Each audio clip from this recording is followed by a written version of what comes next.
Donc je dirais la nature qui est assez diversifiée, les archipels, il y en a pas mal, avec pas mal d'îles, et aussi les fruits de mer, parce qu'il y a certaines régions qui sont très très bien pour les fruits de mer.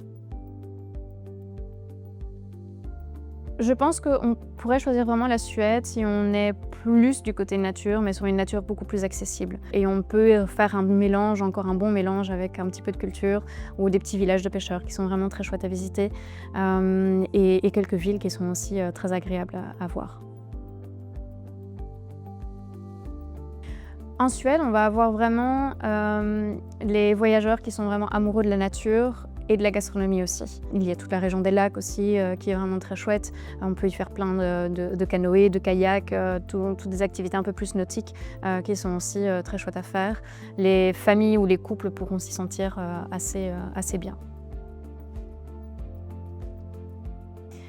Je pense que c'est un peu le côté ralentir un petit peu dans le voyage. Quand on se recule un petit peu plus dans les régions, on va pouvoir vraiment se sentir un peu plus seul au monde. On va pouvoir vraiment essayer de se reconnecter à la nature, avoir un peu plus ce sentiment de slow travel qu'on va pouvoir retrouver.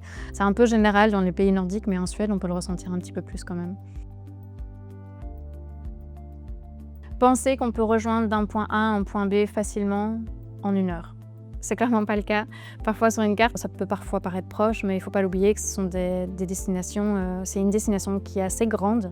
Et en fait, parfois, pour faire d'un point A à un point B, il faut parfois parcourir 4 heures. Pour eux, c'est normal. Pour nous, parfois, ça peut être un petit peu long. Plus d'activités, je pense, et d'activités de style safari. Quand on pense safari, on pense tout de suite à l'Afrique, mais en fait, les pays nordiques ont aussi leur Big Five, on va dire. Et en Suède, on peut en voir quelques-uns. Donc, par exemple, on peut voir des élans, on peut voir des rennes. Si on est très très chanceux, on peut peut-être voir des ours aussi, mais on peut voir aussi des castors. Donc il y a vraiment toute une belle diversité, une belle vie sauvage en Suède, surtout quand on se recule plus vers le milieu de la Suède. Et ça, c'est quelque chose que les gens parfois regrettent de ne pas avoir réservé. Pourquoi réserver avec Nordic? Tout simplement parce que pareil, on a un peu la connaissance de la destination. On y a été, on y va chaque année. On va rencontrer les partenaires, donc on a vraiment un très bon lien avec les partenaires sur place aussi.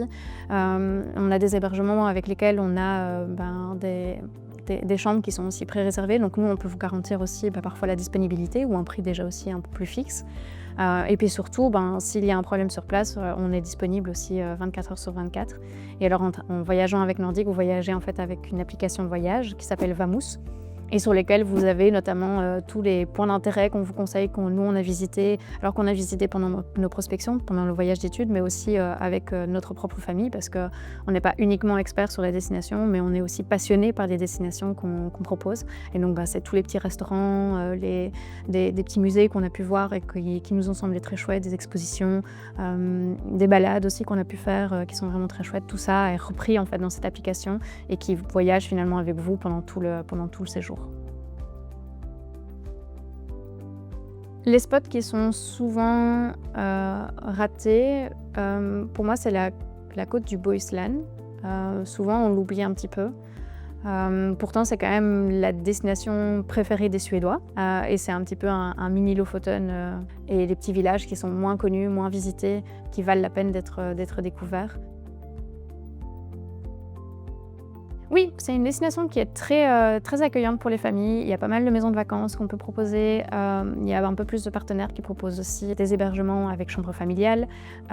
Et même de manière générale, la culture est assez ouverte pour les enfants. C'est très kid-friendly, comme on dit. Il y a plein d'activités aussi qui sont adaptées pour les enfants. De petits workshops dans les musées ou même, par exemple, on peut y aller et faire un workshop pour créer ses propres bonbons à la ville de Grana pour faire des sucres d'orge, des souffleurs de verre et des choses comme ça, donc qui pourront vraiment plaire à toute la famille, que ce soit pour les petits ou pour les grands. Non, je pense pas, parce qu'en réalité, il y a toute la partie donc, du milieu de la Suède et aussi le nord-est qui va pouvoir correspondre à des voyageurs qui sont beaucoup plus randonneurs, qui recherchent un petit peu plus de diversité, un peu plus de difficulté, on va dire, dans la marche. La haute côte peut être vraiment très intéressante aussi pour ces gens-là.